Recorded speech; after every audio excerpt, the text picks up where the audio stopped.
এ কেমন মোনাজাত, এ কেমন সুর, যে কেউ শুনলে চোখ দিয়ে পানি আসে। আসুন শুনি। ইয়া রাব্বাল আলামিন, আল্লাহ, তুমি না কোরআনে বলেছো বান্দা যতই গুনাহ করবে আমার কাছে তাওবা করলে আমি তোমারে মাফ করে দেব।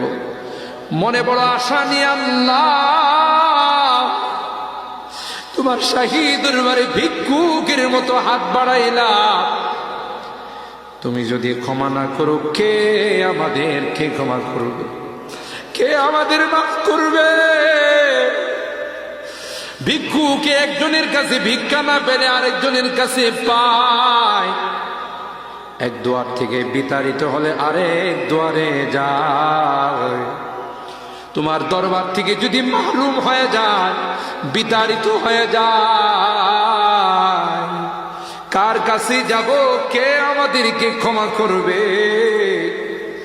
মালিক রে, কাঙ্গালের মতো হাত বাড়াইলাম, তাওবা করতেছি, আর জীবনে কোনোদিন নামাজ ছাড়ব না, আর জীবনে কোনো গুনাহ করব না, আর জীবনে কোনোদিন বেপরদায় চলব না, আর কোনোদিন সুদী লেনদেন করব না। কিয়ামতের কঠিন ময়দানে আমাদেরকে তুমি গুনাহগার বলে ডাক দিও না।